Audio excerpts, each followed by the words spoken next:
All right. Hopefully we are live today. Hopefully we are live today.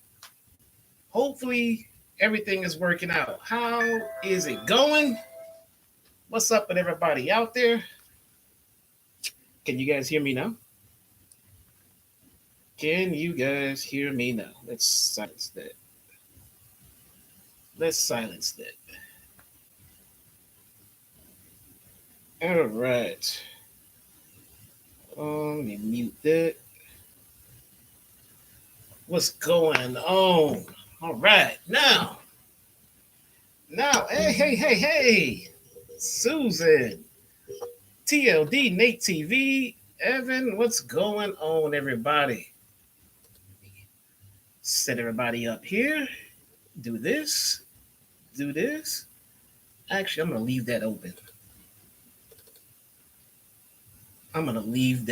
I don't want any issues. Let's leave that open. Right there. Leave that open. Good. Well, thank you for showing up on your Super Bowl Sunday. All right. My name is Jesse, aka your very own one and only true dedicated ChitownSmark. What's going on, everybody? If you joined us last night, I apologize for the technical difficulties. You know, it's a part of the business for some of us out there. All right. But as you can see, I am always constantly trying to do things to help the podcast grow, to get better, to bring you guys more reliable content. And last night, I feel like I failed you guys, and I am here today to do what I promised and give you guys a retro review. Number 2, the 1998 Survivor Series Deadly Game Tournament. Man, one of my favorite pay-per-views, man. I don't know what it is because it's not like it's a show full of, 5-star matches and nothing like that. It's nowhere near the best pay-per-view, and I'm aware of that. But nonetheless, it's one of my favorites. I don't know. Maybe it's just I just had good memories of when I sat down to watch this, live when it happened. It was just such a good time, man. Such a good time. This is back when WWE was actually entertaining, And I guess the ironic part is it was WWF back then, and it wasn't WWE. So there was no entertainment. It was World Wrestling Federation. Now that it's WWE, what we don't get is entertainment. Go figure. So very, very, very good pay-per-view. At least, to me at the time it was. And even going back and watching it now, man, I enjoy it. Good times. It's good times, man. So let's get it going. Before we do, I need to make sure I give a shout out to my number one sponsor, guys. The number one sponsor I have right now is Mr. Big Hodge, guys. If you are unfamiliar with Big Hodge, you need to go follow him, please, at Twitter at Big Hodge Media. He is a fantastic filmmaker, guys, and he does fantastic motivational advice, tech talk, cameras, filming vlogs, things like that. The guy has worked with AEW. He has worked with House of Glory for many years. Follow him on his Twitter, Big Hodge Media, and his Instagram, Big Hodge Media NYC. There's no way this channel would advance the way that it has so far without Big Hodge. So I need to make sure that he always gets a shout out on any stream that I do. Man. See, it's back to us over here. There we are. Put that there. Let's get into it, man. How many of you guys remember actually watching this live when it was when it first aired. You know, who actually remembers that? Any of you guys? Because I kind of do, but more than remembering the matches, I remember how I felt. You know, I remember the excitement of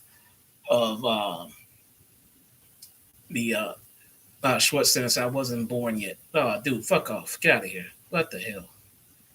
Piss off. You weren't born yet. God damn it, man. I really hate you guys.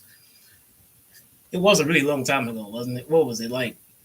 Was it 20, 24 years ago, I think? 23? 23, 24? Jesus Christ, man. That is a long time. Man, I really picked a pay-per-view to make myself feel old today, didn't I? You know? So, but fantastic show, man. Even going back and watching it, I'm highly entertained. And that's the thing, and that's the thing about nowadays, you know. And maybe it's because of what I do here on a weekly basis. When I sit and watch it now, you know, you kind of want to critique the matches and everything else. Let me tell you something right now, guys. If you're here to critique wrestling matches, this is the wrong pay-per-view for you, man. Most of the matches go 3 to 4 minutes, you know, something like that. Not a lot of substance. Not a lot of substance to the matches, because it was more about the storytelling itself than the matches. And when you get into the storytelling of what they did for this pay-per-view, man, I mean, it was fantastic. You know, there was one purpose for this show, one sole purpose for this show, and it was to crown a new king, you know, and they did just that. You know, maybe not the crown of new king, but it was definitely to because there was only one king at this time, and it was definitely Stone Cold. But it was definitely to elevate and build his arch rival. You know, it was to build the biggest feud of his career, and that was for The Rock. And this pay per view did just that. I think this performance and this pay per view and the way that the story was told was very important and very big catalyst to The Rock as we got to know him. I mean, it kind of put everything on display. It put his in-ring ability on display. It put his microphone skills on display. It put the way that the way that he can sell a storyline. All of that was on display, and he hit all those points, man. You know, this is the pay-per-view where it was his coming out party. And from here on forward, you know, it's all about The Rock, man. And it's undeniable. And even if you hated him back then, you could not deny that this guy was easily the most entertaining thing on television. Let's get into it, man. We are at the sold out Kiel Center in St. Louis, Missouri. Over 20,000 fans. You know, the raucous crowd. You know, we got signs all in the audience. You know what else we got in the audience that we don't really see today? Flash bulbs. See, for those of you who were not born yet in 98, back then, the camera phones that we had, the camera phones did not make phone calls or text or get on the internet or had any features at all. As a matter of fact, the camera phones we had back then were just called cameras. They were just called cameras. So what we would do is we would go to the arena with a camera, all right? And when we saw an image that we enjoyed, we would snap the button, all right? It was a physical button. You had to push the button down, all right? And when you did that, there was a flash because the camera would create light, all right? And then it would take the photo, all right? And it saved it on this thing called film. Now, film, guys, is a whole different story. Film, you got to take to the store. You take to your Walgreens, your CVS, or something like that. And then you have the film developed for the pictures. It's a long story, but I digress. But I digress.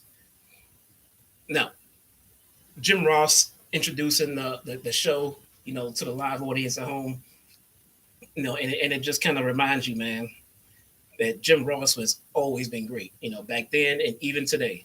So for the people that complain about Jim Ross, how can you, man? He's only being JR, and a JR now, 25, 30 years later, is just as good as anyone else in the business, man. J. Ross introduces the tournament to us and the structure, and it goes into the detail. He tells us that this Deadly Game tournament, guys, this Deadly Game tournament is one where only winners advance. All right. So JR is already in rare JR form. And this is a tournament where only winners advance, as opposed to those other tournaments where the losers go on. I mean, what the fuck is he referring to? Only winners advance. All right, JR. You're brilliant today. But in his defense, on the side note, by the way, there is someone who did lose and did advance in the tournament. So we'll get back into that later. All right. So we started off, we have Mick Foley out there, Mankind.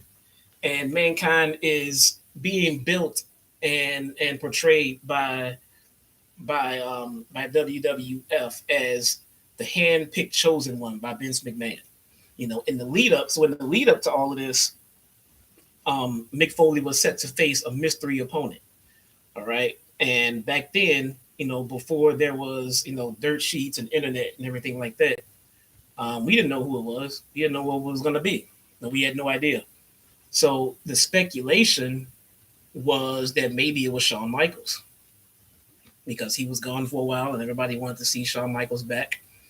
And in the crowd, as they get ready to introduce the opponent for Mankind, the crowd, you can even hear a faint HBK chant. The crowd was wanting HBK.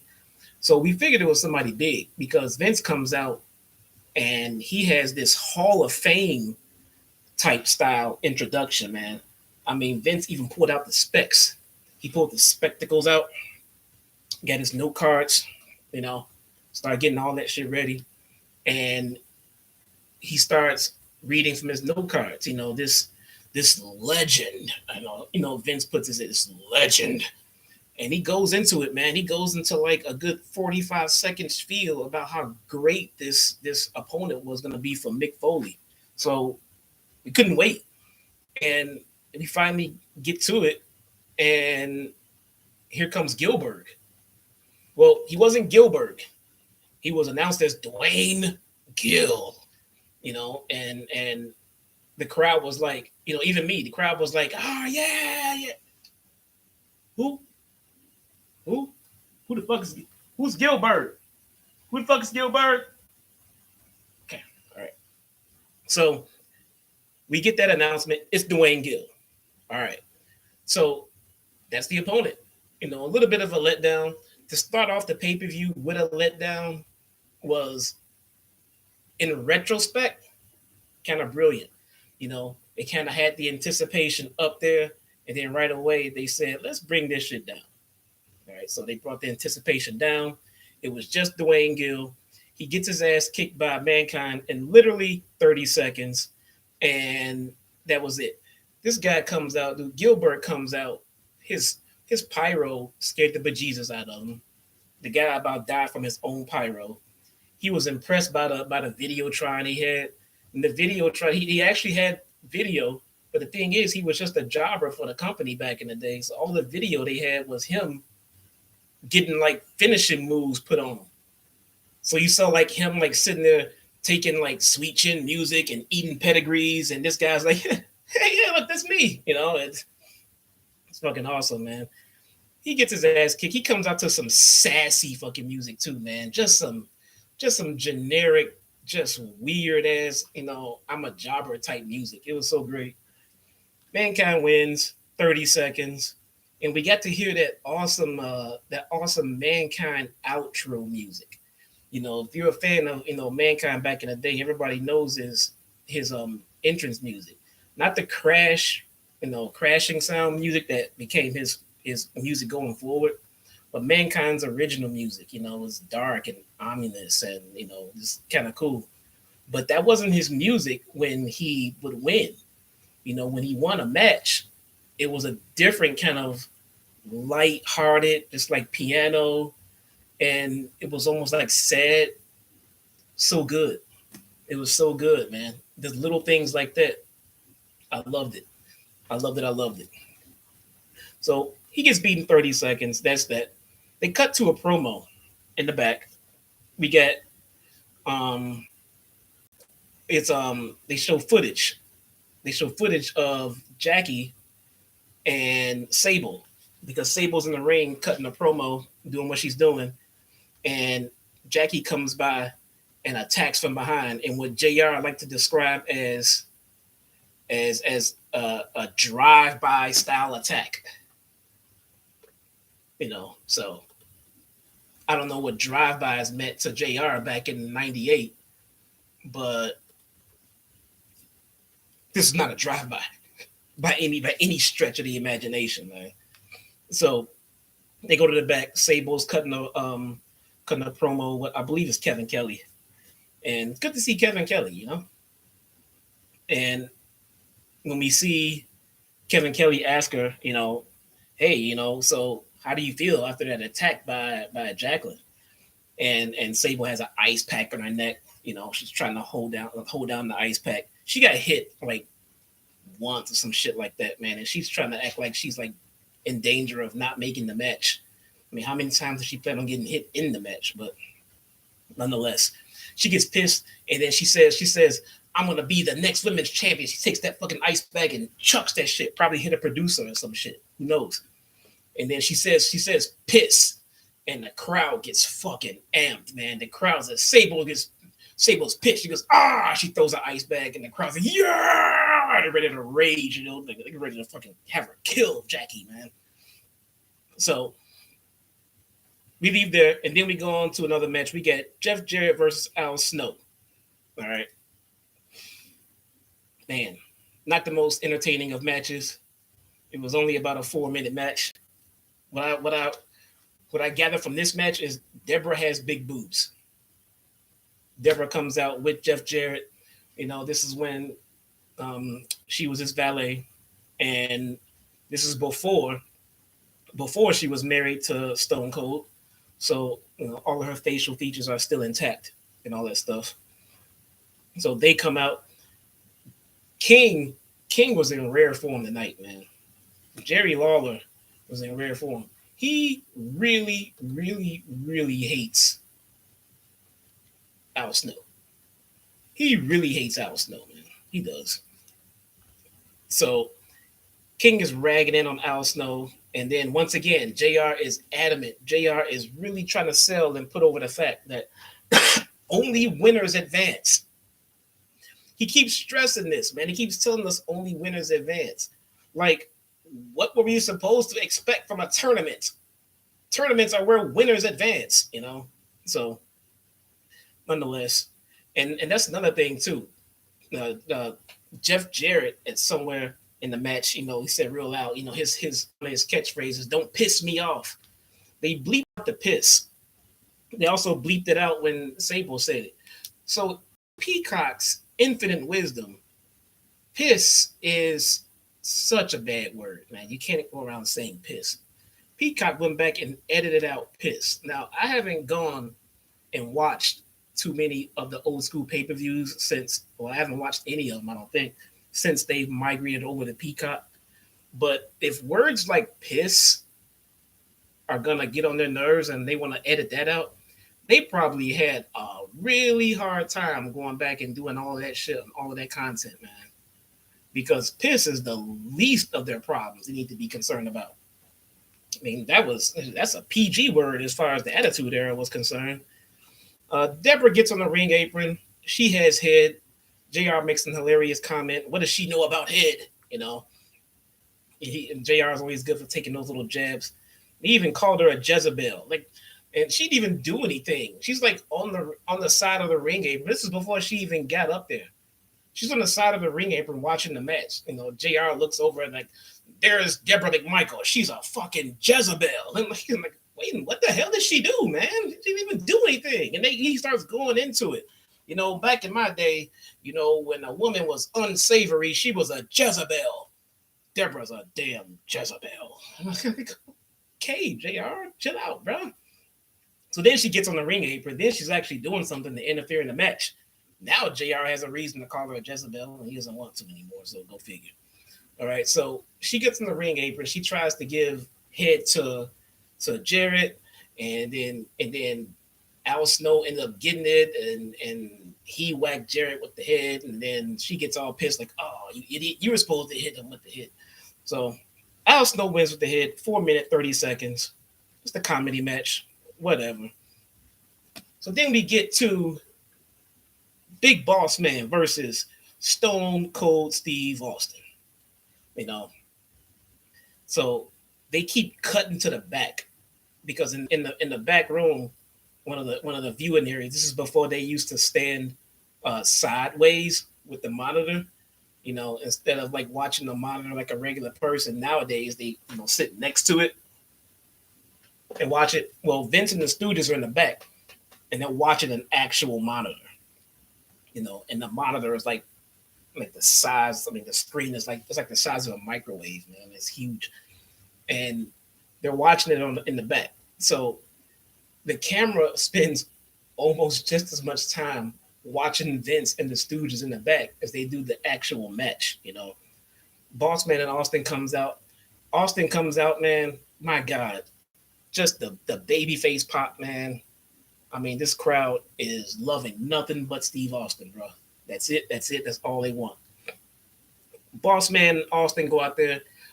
Austin does what he does, brawl. He beat the holy crap out of Boss Man, pretty much from pillar to post, like they like to say, around the ring. Then it ended up going to the outside. I think pretty much every damn match, stumbled to the outside.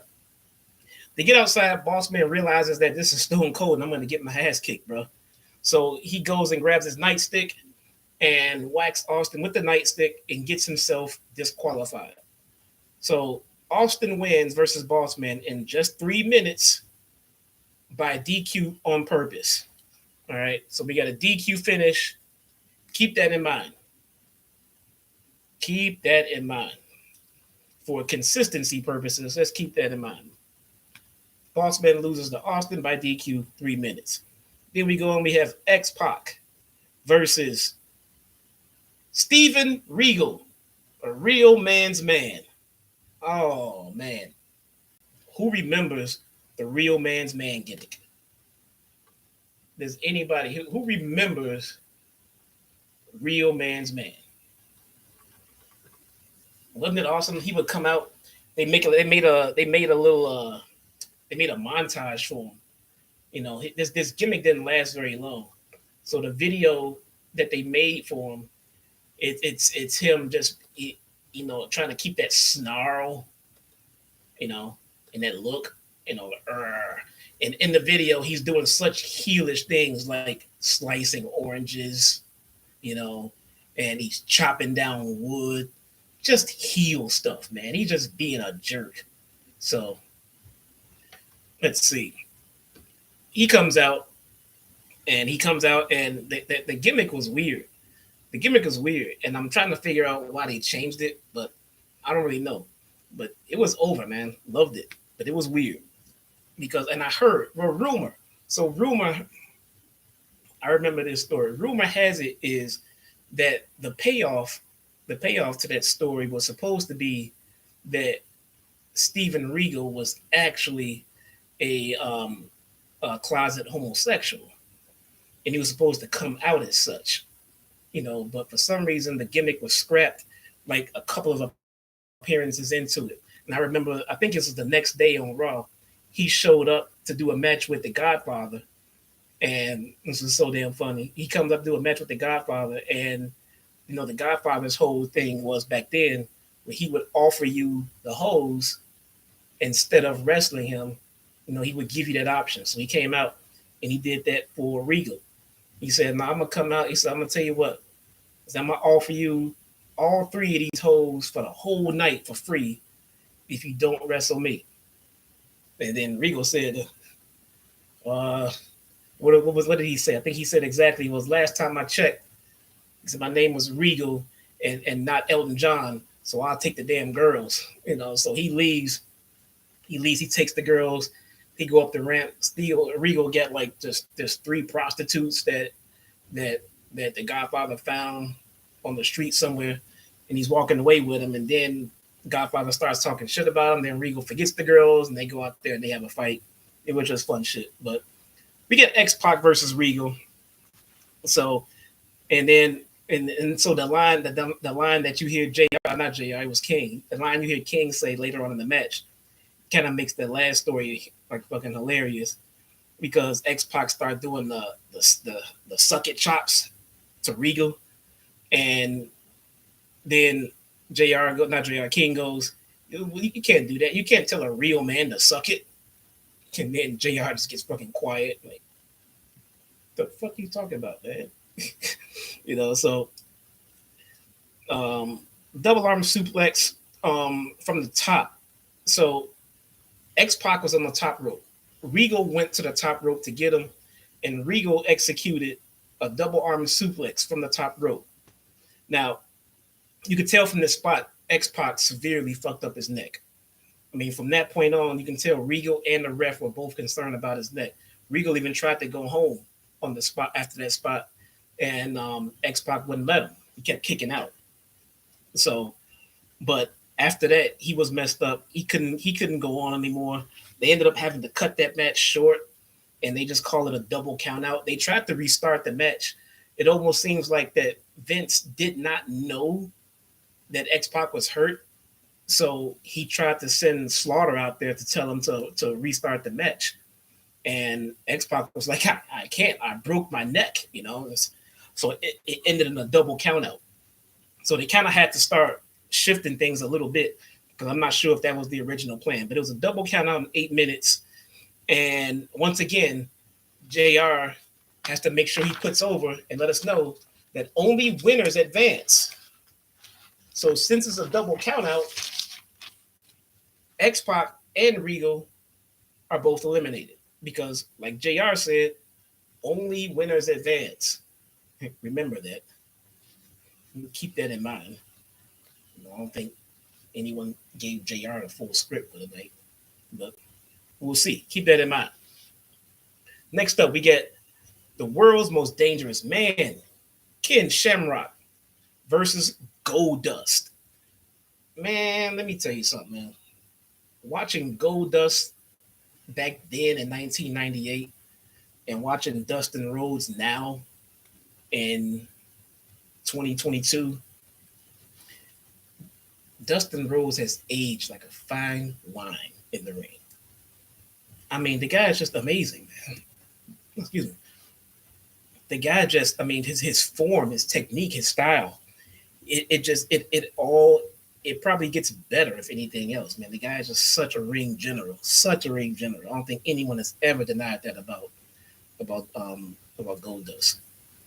So, and then King comes out with I guess he's in support of Goldust because he hates Shamrock right now. King said it takes a real man to wear makeup, Like,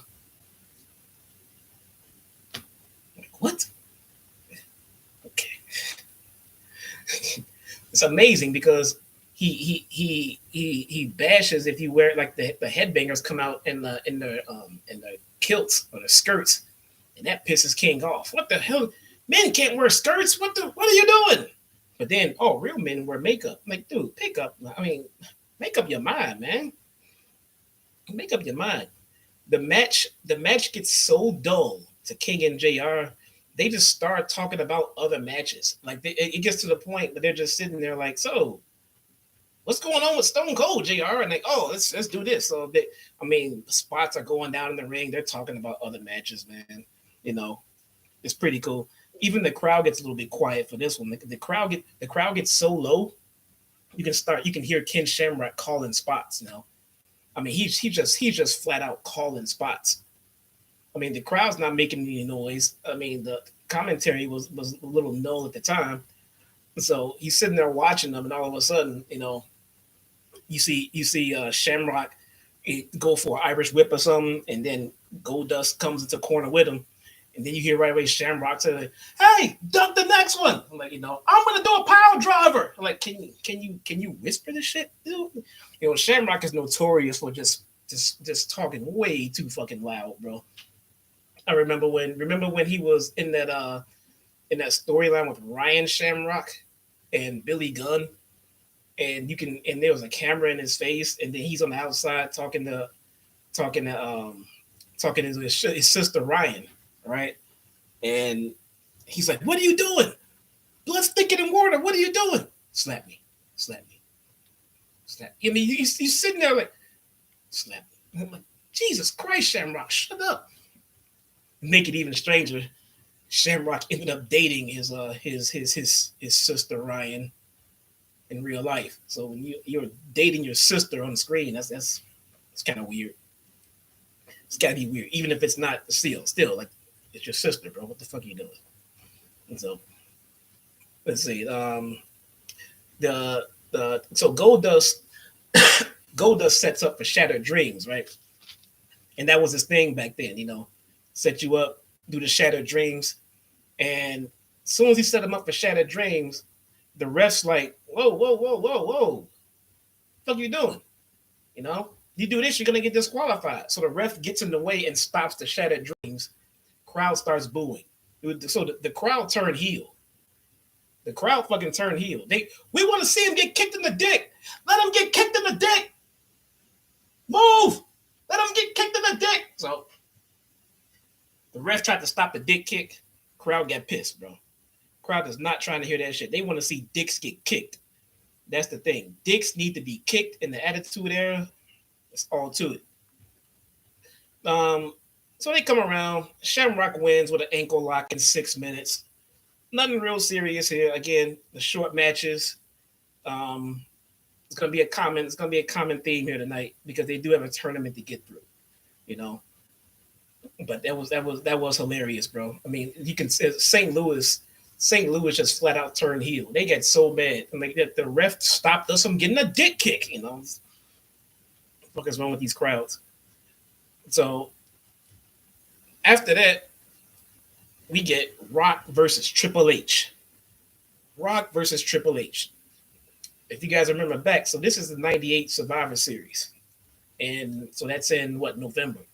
So back in August, it was The Rock and Triple H in a ladder match. One of my favorite ladder matches of all time. Rock versus Triple H, the SummerSlam, the Highway to Hell show. That was one of the best matches ever. But if you remember that match, towards the end of it, Triple H hurt his knee pretty damn bad. I mean, and so after that was the last time we'd seen Triple H in the ring because he had to have knee surgery. He was done for, man. He was fucked. So when they started promoting this match, I remember at the time being like, "We're gonna get Triple H back." Nice. All right, cool. Because that's all they did. They just put him on the bracket, and they would just show the bracket with Triple H on it in the weeks leading up to the pay-per-view. So as we're getting ready to get Rock and Triple H out, let's go back and check on Austin. So they got to cut back to Michael Cole, and Michael Cole says, so Austin's in the trainer's room, and he refuses all medical attention. He don't want medical attention. Hey, I don't want medical. I'm fine. Get that shit out of here. I don't want medical. He doesn't want to get better. He wants to stay fucked up for his match. Michael Cole said, "If I know Austin, he'll be out there tonight." You know Austin, so I guess he'll be out there tonight. So, all right. Austin didn't want medical attention. He wanted a beer. And give me that blonde. Hey, who's that blonde that was out there with Jared? Give me her. Give me a beer and her, and I'll probably kick her ass a little bit. So that's what Austin wanted. He wanted a beer, and he wanted Deborah. So we get Rock and Triple H, the rematch from SummerSlam. They knew Triple H wasn't there. But let me tell you how much they committed to this shit. They had Rock out there, and then they went to play the DX music. They played the DX music, the little intro before it, And then they went on ahead and started the intro, and out comes the Stooges. So we get Patterson and Briscoe coming out doing the most obnoxious and aggressive crotch chops I've ever seen. You know, they come, you know, it turned into the, you know, and watching Pat Patterson give aggressive, you know, chops is a little disturbing. If you know anything about Pat Patterson, no, but he was suck it, you know. They were serious about it, man. They really wanted someone to suck it. All right, so they come out, and not only that, this is how committed that they were to this. You know, when DX gets in the ring and they do, you know, the crotch chop thing with the lights going down, and they had the pyro in the back. They even went as far as to put the pyro marks in the ring. In the ring. So they got the pyro out, brought it out to the ring. You can see them in the ring. Dude, Triple H has not been there in months. You knew he was not coming out. You put the pyro in the ring. They even turned the lights down fucking green and getting ready for it. Finkel is still doing the announcement for Triple H from Greenwich, Connecticut. Weighing in that. And at the same time, we're still getting Patterson. You know, so it was kind of weird. Like, they really wanted you to believe Triple H was coming out, and they knew he was not. So they meant that shit, man. They meant those crotch chops. They were serious. So we didn't get Triple H. Who comes out? Boss Man.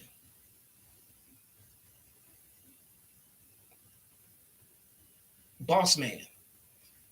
The Boss Man that was eliminated by Stone Cold. Now, if you try to think back, I think JR mentioned once or twice or so that only winners advance. Here comes Boss Man to face The Rock in Triple H's place. All right. Boss Man comes out and takes the fastest L in Survivor Series history. Comes in, gets rolled up, loses 4 seconds, Rock wins. 4 seconds. At the time, it was fucking hilarious. Well, even right now, it's still hilarious. That was fucking great, man. That was fucking great. But Rock won. I remember at the time, man, I was rooting for The Rock big time to win this one. He was the super baby face. He was fresh out of the Nation domination. The crowd was really getting hip to all his spots, all his promos, and all that stuff. Rock was hitting his stride, man. I was digging The Rock at the time. Rock wins with a roll up, 4 seconds. Boss Man gets really pissed about the loss. It was weird. So Boss Man gets pissed about the loss, like, you son of a, and then by the end of it, he's celebrating. Boss Man like, yeah. I'm like, what the fuck? Do you know what L's mean?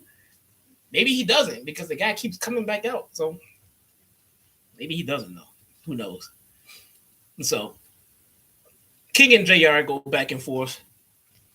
JR says, oh man, this is fucking hilarious. JR says, Austin does not have an opponent in the quarterfinals. Austin gets a bye as a result of the double countout involving Regal and X-Pac. But coming up next is our first quarterfinal match. It'll feature Undertaker and his brother Kane. That is next. After JR said all of that, King came back and said, okay, I messed up my bracket. What's going on? JR said, what the fuck you? I just told you what was going on. I just told you, look at the fucking screen. Look at the screen. So JR is just fucking, he's ragging on King. King's not paying fucking attention. JR's getting mad. So then we get Kane versus The Undertaker. Oh my God, dude. If you guys remember this time, man, the only thing that was ever going on between Kane and The Undertaker was, whose side is he on? Are the Brothers of Destruction together? Are they opposing each other? Whose side is he on?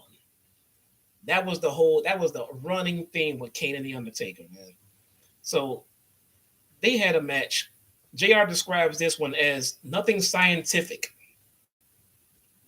that means this shit sucks. All right. That's JR's way of saying nothing scientific about here. Yeah, I agree, JR. It's a really shitty match. They're just two big bulls seeing who will blink first. Like, you can hear the Vince McMahonisms coming out of JR. Two big bulls. Dude, it's no, man. Two guys out there just milking the clock is what they're doing. You know, I mean, they just went through all the signature spots. You know, they went through the choke slams and then this, and they did the double choke slam tease. You know, where Kane does the Undertaker comes back with his and they hold each other and then one has to break the arm away and then they do the choke slam. All this shit, all of the signature Undertaker spots. You know, Kane is just a creative version of Undertaker. We just took and copied his entire thing and changed it into a red outfit, and that's how they portray him on TV. Same moveset, everything. So the double choke slam attempt. Paul Bearer is out there in Paul Bearer form. You know, you gotta love Paul Mooney, man. Gotta love him. So what do we get? Taker gets hit with a tombstone. Taker hits the tombstone on Kane. Paul Bearer holds Kane's foot so he can't kick out. Undertaker wins in 7 minutes. It was such just a paint by numbers Undertaker Kane match, man. That's all it was. I mean, it's nothing more to it. I think it was definitely just filler. Because like we said at the beginning, this match was all about The Rock. It was all about building The Rock and getting The Rock to where he needed to be ready for the WrestleMania main event with Stone Cold Steve Austin. We get Mankind versus Al Snow. Man, another one, man. Another one. Let's just get these two in there and out of there. You know, I mean that's all it was about. Mankind still has the damn suit on. You know, he came out with a suit earlier to make himself look like more of a corporate champion for Vince and the Stooges. He's still wearing the damn suit, man. They battle to the outside. You know, Mankind hits a flapjack on a chair, which was a pretty nasty spot for Snow to hit. Like he hit face first on a chair. And so then they keep cutting back to the McMahons. They got to cut back to the McMahon. Vince is in his wheelchair. Vince is in his wheelchair because he got his ass kicked by The Rock a couple of weeks ago. So now he has to sit in a wheelchair because he's so injured. So they keep cutting to the back to watch them watch the TV, and they're happy. They're liking what they're seeing. Yes, yes, okay, good. You know, have to give their approval and everything. Like, okay, we get it. We don't need to see a Vince reaction every 30 seconds, bro. Like, the more McMahon's on TV, the better, you know. Keep a McMahon on TV. So Mankind eventually finds Sacco. I guess Al Snow stole Sacco on the lead up to this, and he put it around the head of Head. So Head is wearing the headband of the fucking sock. Mankind finds the Sacco on the head. Then he after he finds the sock, he gets mad and he starts fucking kicking the shit out of Head. I mean, he's putting the boots to it, man. He's kicking the shit out of Head. This is what's happening, y'all. Al Snow counters with a power bomb to Foley. Foley gets up, hits the mandible claw for the win in 4 minutes. The seeds of Mankind being Vince's guy are definitely blatantly being planted here by commentary and everything else. They want you to know that Mankind is the chosen guy, especially since he's coming out in this ridiculous fucking suit. So there's that. Rock versus Shamrock. Dude, The Rock comes out again. This guy just oozes fucking charisma, man. I mean, we know that about him now, but back then, every time he come out, it was just, this guy was made to be in front of a camera. This guy is amazing, dude. Ken Shamrock, not so much. Dude, Ken Shamrock, man, he was, for all his intensity and his look, because he had a fantastic look, the guy, he just lacked so much in the ring itself, you know, to the point where the match was only 8 minutes. The match was only 8 minutes long. in an 8-minute match, Ken Shamrock found it necessary to use not one, but 2 fucking rest holds. Dude, if you need 2 rest holds in an 8-minute match, you probably shouldn't be on TV right now. All right. I mean, 2 fucking rest holds. So we get a double clothesline. Both men are down. Boss Man at this point had already come out, to get his booze. We're now seeing Boss Man for like the 3rd or 4th time of the night. I mean, if you're not sick of seeing Boss Man, you should be at this point. So he distracts the referee, and then Rock hits a low blow. Then comes the People's Elbow, and man, dude, the People's Elbow, easily the most over thing in all of fucking pro wrestling right now at this point. This guy stops, does a body slam, stands over you, and then the camera pans out to the crowd. Dude, the crowd, there was no one in their seat. The crowd act like they just all won $1 million to each. I mean, they just start losing their shit, dude. I mean, this guy does the elbow. This is peak People's Elbow time, guys. This is when it just became a phenomenon all on its own. Does his People Elbow, and Shamrock kicks out. That's another thing, too. This is back when people used to kick out of the elbow. It was a setup match. It was not setup. It was a setup move in his matches at that time. That was a setup. Now, this is finisher. He kicks out.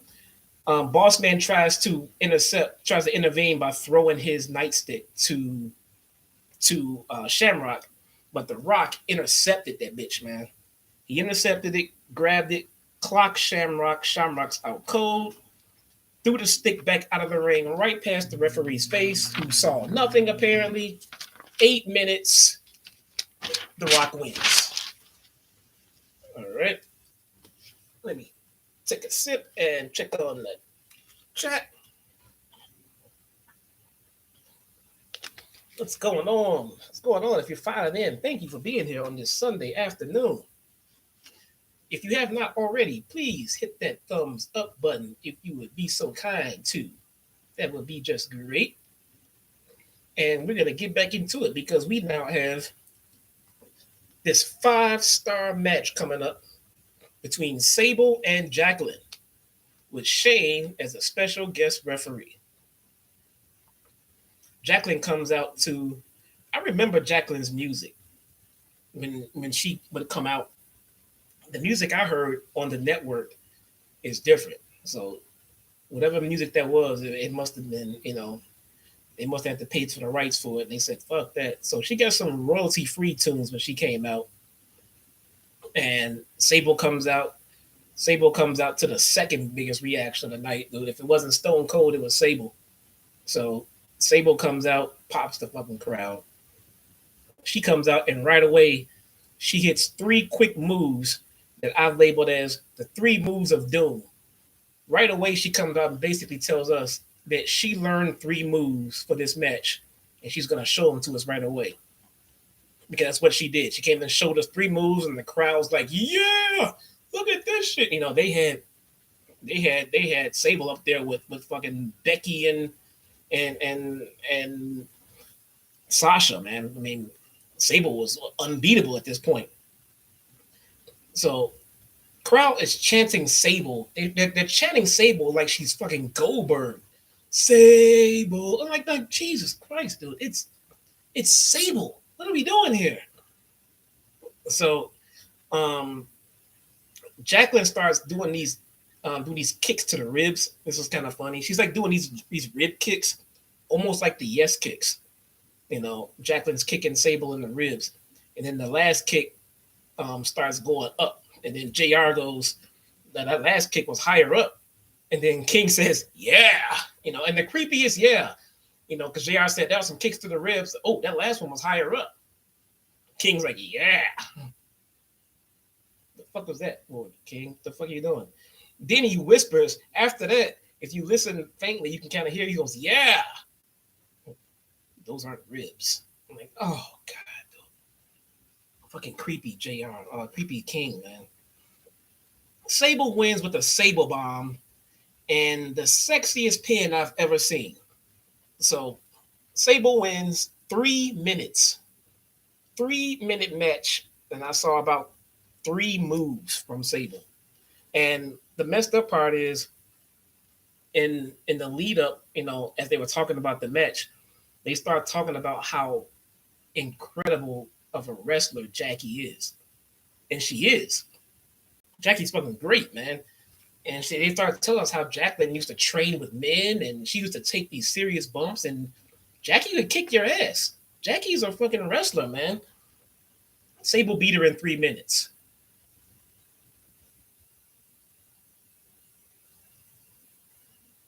Austin versus Mankind. Now this is where the pay-per-view starts picking up.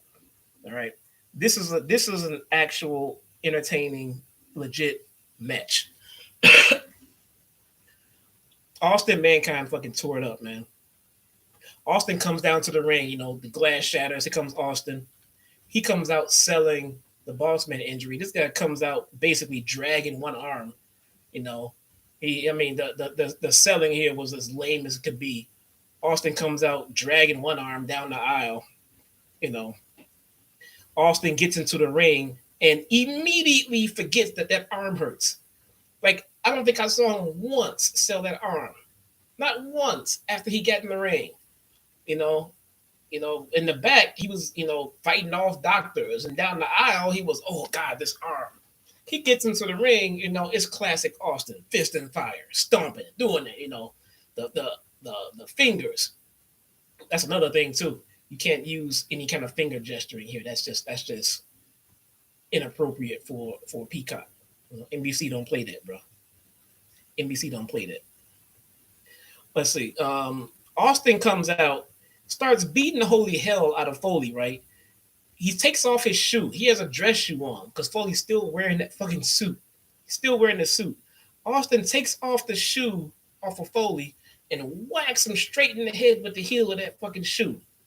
Referee sitting right there. Referee's okay. All right. Looks good so far. I'll allow this. Okay. Looks good. Now remind me, what did Boss Man get eliminated for? DQ, right? Right. So Austin comes in, hits Foley with a shoe in front of the ref. Ref's like, okay, looks good so far. Yeah. We're all within the rules so far here. This is good. So whacks Foley with a shoe. Ref okays it, no problem here so far.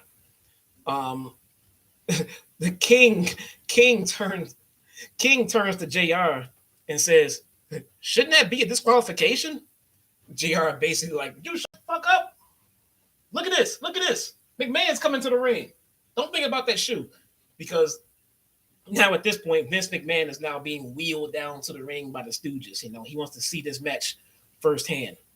So here comes Vince. He comes out to the ring. Austin's looking at him. Austin's like, oh, what the fuck is going on here?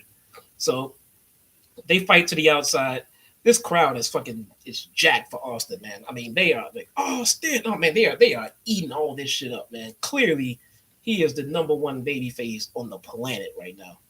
So they fight to the outside, do more illegal shit that the ref just does not care about. They get back into the ring, double clothesline. Both men went down from a double clothesline. Then they both got up. Nothing happened. I thought that was a weird spot. They usually do something like that, something's supposed to happen. But nothing happened. So Austin is stumping a mud hole and Foley in the corner. And then he does some kind of gesture to him. You know how he stumps the mud hole and walks it dry? And then he does some kind of weird gesture. I don't know what it was because there was blurring all over it. But for some reason, somehow Austin took his hands and then most of his fingers went away and it looked like only one finger was left, but it was a bunch of blur. So Peacock blurred it. So I don't know what the gesture was. I mean, maybe one day we'll figure it out. But shout out to Peacock for blocking anything if it was offensive or obscene, because now I don't know what it is. So Foley hits the double arm DDT on the chair. Austin kicks out. What the fuck? That's his finisher. That's his finisher. He just hit the double arm DDT on a steel chair. Austin kicks out. Whew. Okay. That was close. Man, dude, we used to complain about Roman Reigns back in the day being Superman, dude. Austin was Roman Reigns to the highest level. Nobody gave a shit. So then double arm DDT, Austin no sells that shit. Gets up, hits the stunner. He got hit with a double arm DDT on the steel chair. Before he got up and hit Foley with a stunner. God damn it. Sell something. Vince saw that shit and said, hell no. Vince jumped out of that wheelchair, pulled the ref out, and immediately beats the shit out of him. Him and Slaughter just went and killed Mike Chioda. Chioda's dead. Chioda's dead and will never ref again, dude. They just beat the shit out of Chioda. Not sure what Chioda did wrong. Austin hit a stunner and tried to pin. Chioda went to count, and they beat the shit out of Chioda. How dare he? Fucking referees doing their job. What kind of shit is this, man? Foley then gets the mandible claw. He gets the mandible claw on Austin. Austin is going down. Austin counters that shit with a low blow. Dick kick city.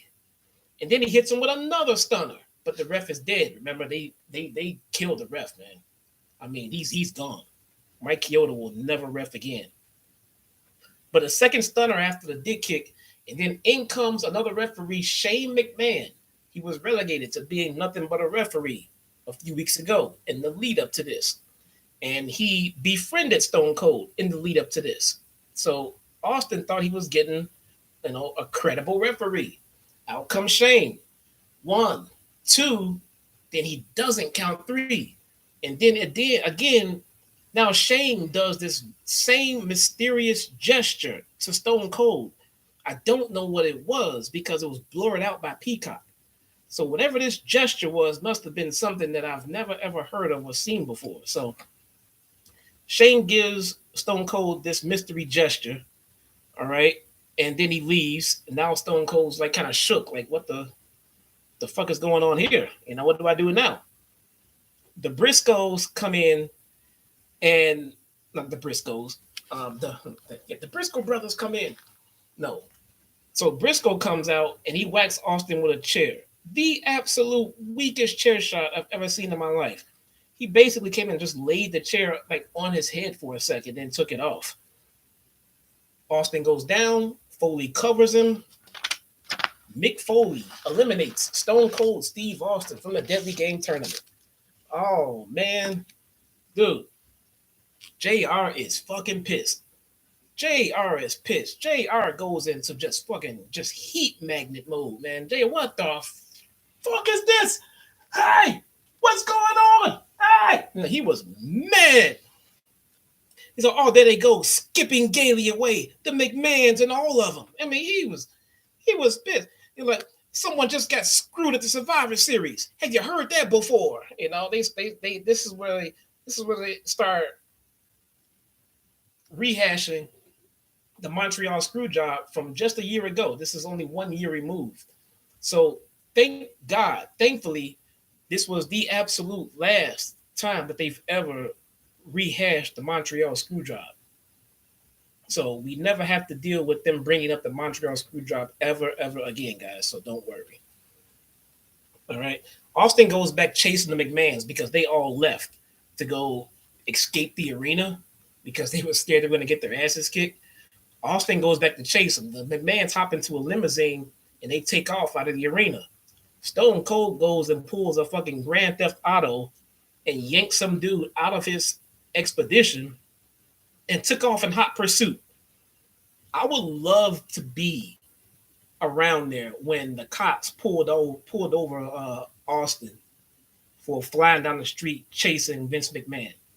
Like, how did that discussion go? You got to now tell the cops what happened. Well, I was in the ring.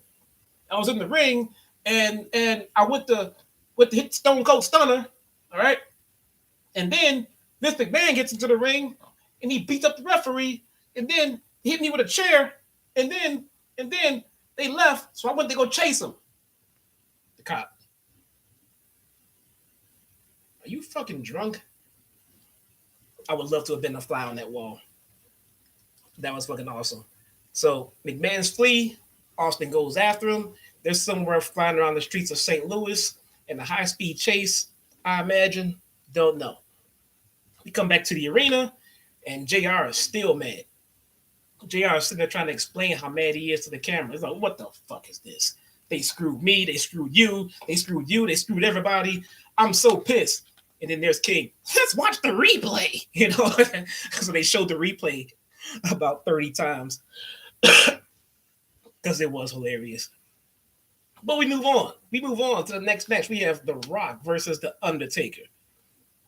Now, on paper, this sounds like a fantastic matchup. You know, Undertaker versus The Rock. And I guess it was fine, the matchup itself, but you got to realize, man, this was easily a come-down match, you know? This was easily a come-down match, man, because we just had a whole lot of shit going on at one time. A whole lot of shit. And then all of a sudden, all that shit blew up, left the arena, and now we're like, okay, back to our next wrestling match. A wrestling match, we just saw Grand Theft Auto. We just saw a high-speed chase. We just saw all of this shit. Now you want us to watch a wrestling match? Fuck that. Somebody get in the car and go chase these guys, you know? So, no. So we get to watch Rock and Undertaker. So, really basic calm-down match. Paul Bearer is out there. You gotta love Paul Bearer. He smacks The Rock with his shoe, you know, and he does it out of the view of the referee. So Paul Bearer is out there. He takes his shoe off, whacks The Rock with it, and he makes sure that the ref doesn't see it, because the last thing you want to do is get disqualified.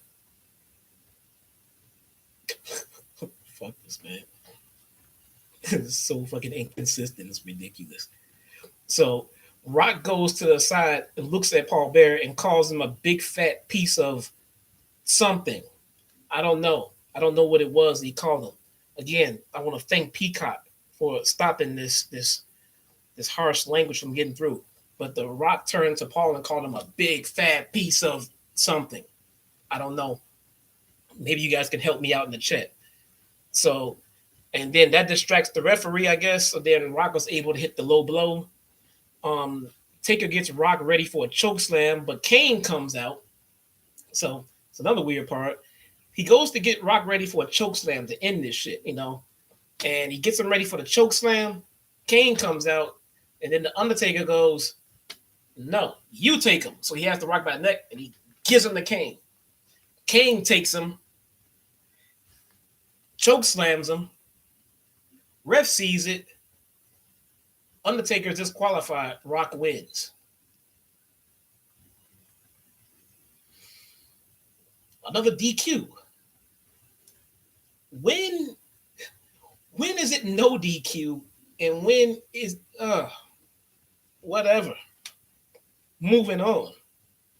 My God. The consistencies, man. The consistency. So, and then once again, as soon as that happens, of course, commentary, you know, JR's out there. Whose side is he on? Why can't they ever figure out whose side they're on? Can they coexist? Whose side is he on? Unbelievable, man. Unbelievable. What is going on in my chat right about now? What's going on? Issa, thank you for being here. What's going on? Robert Hall, Men of 1005 Holds, Susan. What is going on? Oh, man, my wife is here. God damn. So, there we go. Moving on, guys. Let's go on to the next match. We got the Outlaws versus the Headbangers versus D-Lo and Mark Henry in a triple threat tag match. Man, does anyone know what the word clusterfuck means? Because that's what this was. We are not even going to get into the details of this one, man, but we get the New Age Outlaws. They come out and they do their spiel, you know. It was definitely the shit back then, you know. Ladies and gentlemen, boys and girls, all that stuff, you know. All of that shit. And the funniest part about this match, to me, was not even in the fucking match. It was in the crowd. There's a lady in the crowd. Looks like to be in her mid 20s or so. She's holding a sign, and she's like pretty much damn near front row. The sign says, "Hey DX, I'll suck yours if you suck mine."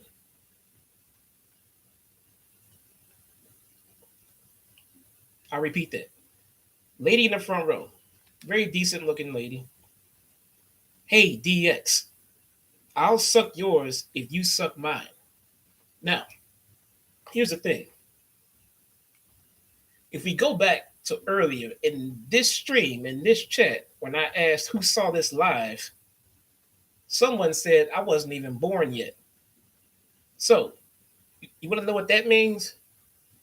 This lady, who was about 20 something at the time, now here we are about 24 years later, that's somebody's mom. That's somebody's mom in this chat. Somebody's parent, somebody's mom was sitting front row at Survivor Series, holding a sign in front of national television that told the world, "I'll suck yours if you suck mine." Somebody's mom. Somebody's mom right here.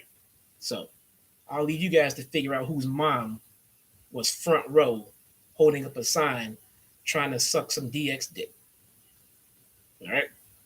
That's up to you guys. My mom was not white, was not my mom. Somebody's mom. All right? So the match, it is what it is, dude. It was just a nothing match. The Outlaws win, of course. I mean, it made no sense. The whole premise behind the match made zero sense. It's a triple threat tag match. All right. So that means imagine a regular triple threat match. 3 people in the ring. Except now all of them have a tag team partner, and you can tag in whoever you want to come into the match. Now, they had to add what's called the DX rule because DX was smart enough for when the last time they did a match like this, DX just pinned each other and they won the match. So now you can't do that. They realized how stupid that was when they did it. Now there's a DX rule, you can't do that. But at the same time, guys, triple threat matches are inherently no DQ. There's no DQ in a triple threat match. So why is your tag partner sitting on the apron waiting for a tag? Just get in the ring. What are you doing? You don't want to get DQ? There's no DQ in triple threat matches. This was so dumb. DX wins in about 3 minutes, I think. Who gives a shit? So we move on. Well, there were some spots here. Let's see. Where were some spots here? It was D'Lo. Oh man, we got D'Lo out here, man. D'Lo's the guy. D'Lo pops for a sky high and a pin combo, and referee Tim White. This was hilarious.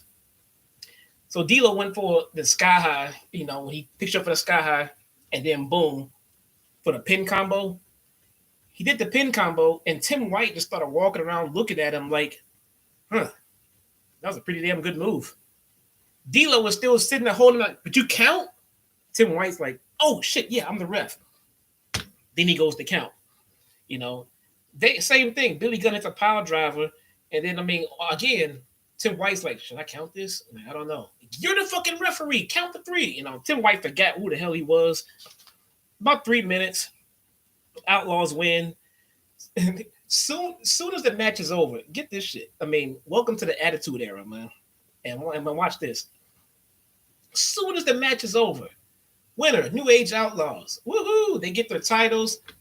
Billy Gunn immediately turns around, undoes his trunks, turns around, and moons the fucking hard cam.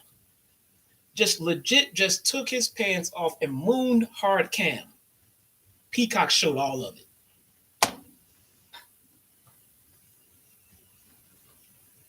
Peacock had no problem showing that shit, but you can't say piss.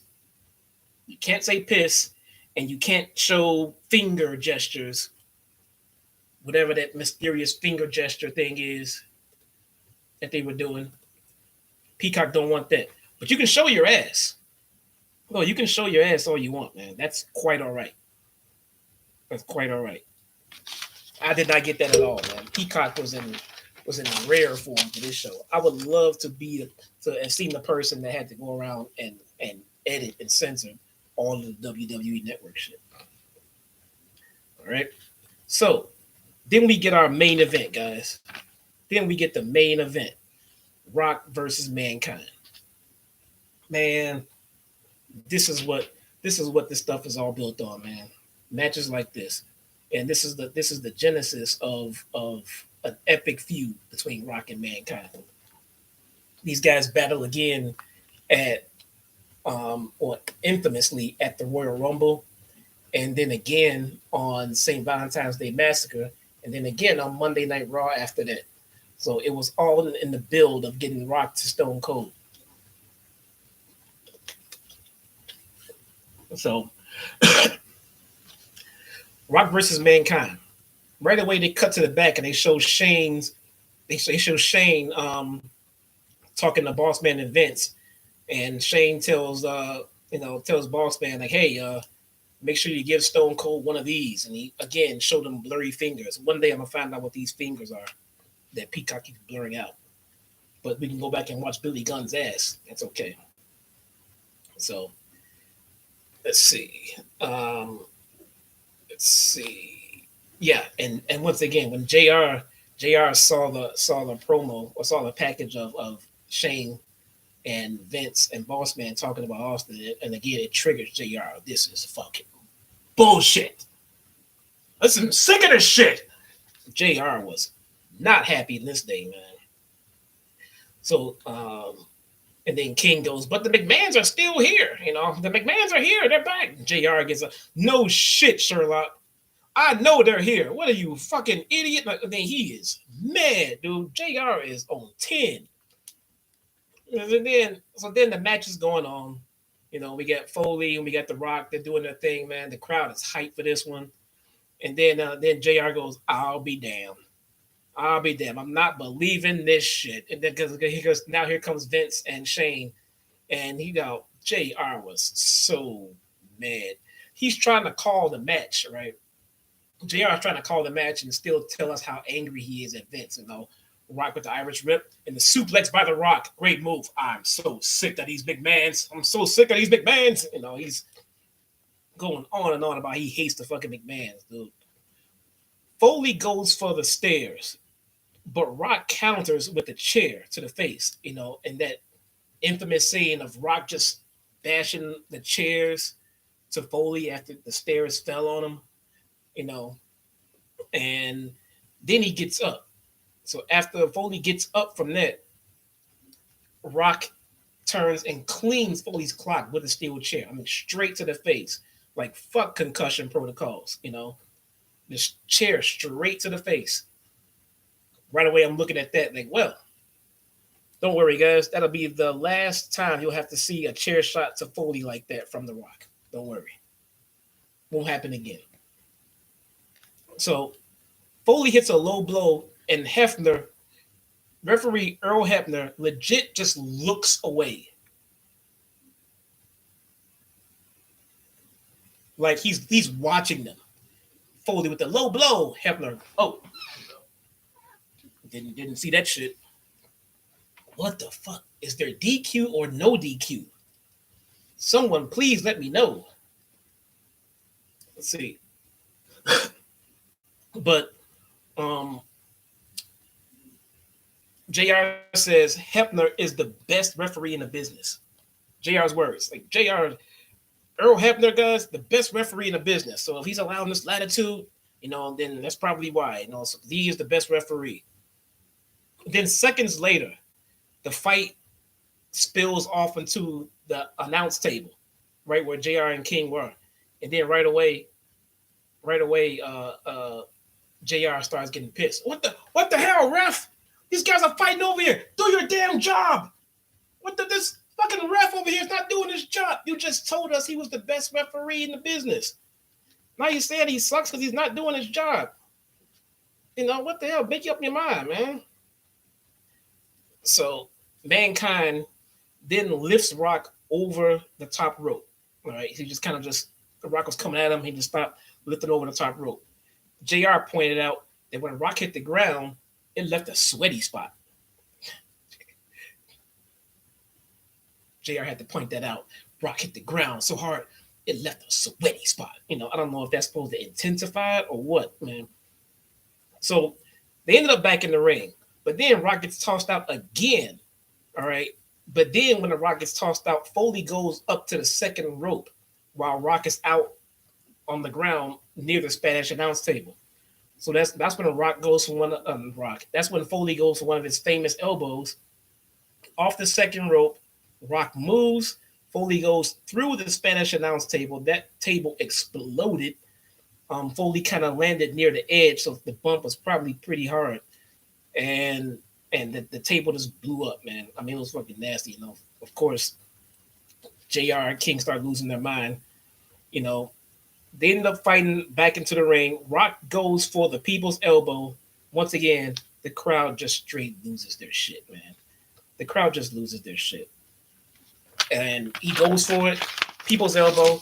But once again, everybody always kicks out of the people's elbow. And I don't think it was till like after WrestleMania when it started becoming like an actual finishing move. Foley hits the double arm DDT, goes for Sacco. Sacco is seemingly booed for the first time ever. You know, he goes for Sacco, and then the crowd starts booing. The fuck you doing, dude? The crowd was not trying to hear that shit, dude. Crowd loves Sacco, but not when the Rock is in the ring. Please. You lost your damn mind. King says, we're going to have to make a little belt for Sacco. Fucking King, man. Rock then, so Rock fought off the mandible claw. There was no mandible claw final there. Rock broke out, got Foley up into the rock bottom. That should have been it right there. He didn't get an instant cover, but after a few seconds, he turned and covered Foley. 1-2, kick out. Still no victory. Foley kicks out of the rock bottom. Rock immediately jumps up, turns, looks at McMahon, lifted the eyebrow, and then went for a sharpshooter. Went for the sharpshooter. McMahon says, ring the bell. Match is over. We have a new WWF champion, the corporate champion, The Rock. And what turned out to be, at least for me, the biggest swerve that I can remember in a very, very, very, very, very long time. And the crowd's now realizing what the hell's going on because they started, cheering because, fuck, The Rock is champion. I remember at that time, I was like, hell yeah, The Rock is champion. And they were like, well, Rock turned heel. I was like, Rock is champion. I didn't give a shit, man. Rock was champ. That's all that was important. So they're doing that. They get the microphone to try to explain things, everything like that. And probably one of my favorite lines that Vince has ever said. One of my personal favorites. Vince said, you can best believe that Vince McMahon didn't screw the people tonight. The people screwed the people. Fair enough. Fair point. So they started getting to explaining things. Then they said they will go into great detail tomorrow night on Raw. The next night on Raw, it was in Lexington, Kentucky. I believe it was in Lexington, Kentucky. That Monday Night Raw was also one of my favorites. They followed up to all of this. They started laying groundwork for WrestleMania.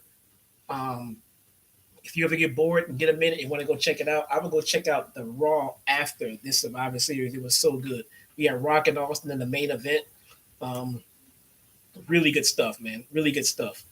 So The Rock is out there, getting his kudos on and celebrating his win. And after all of that, that's where the pay-per-view should have ended.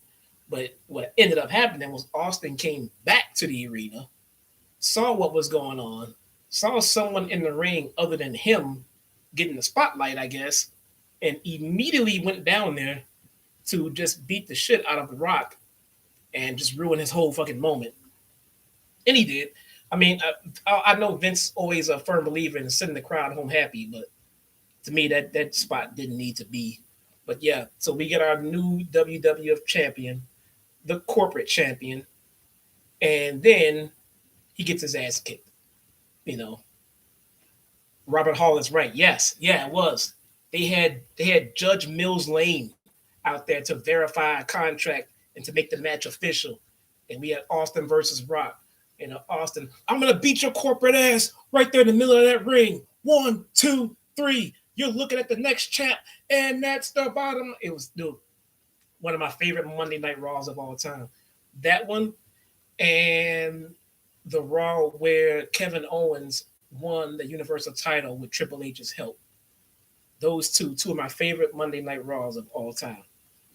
Of all time. Guys, that is Retro Review number 2. The Survivor Series Deadly Game Tournament. Thank you everyone for showing up. If you have not, hit that thumbs up button, man. If you are rooting for the Bengals, hit that thumbs up button. If you are rooting for St. Louis, hit that thumbs up button. If you are not watching the Super Bowl, hit that thumbs up button. If you are here listening to me right now, hit the damn thumbs up button. If you would like to support the channel in any way, guys, links are in the description. I thank you guys so much for taking time out of your day to sit and chill with me and hanging out. Once again, shout out to Big Hodge for providing us with the equipment that we need to provide a better stream quality for you guys. I hope everything looks better. Hope it sounds better. We are working on it. And man, I'm so grateful for you guys, man. Everyone that took a second to click on here and listen to me talk about one of my personal favorite pay-per-views, man. We're going to get into another one maybe in the next couple of weeks or so. I like doing these. This is really fun, man. There's a lot of work into it, but I don't care. And when the pay-per-view is good, you know, I don't mind it. It's fun to watch, you know. It's really fucking fun. So I hope everyone enjoys their day. I hope they get the results that they need. I hope you win some squares. I hope you don't drink too much and enjoy your wings. All right. Everybody have a good time today. Thank you for showing up. And I will see you guys with us today. Oh, I will see you tomorrow for the next Dark Watch Along. Thank you guys so much. See you tomorrow.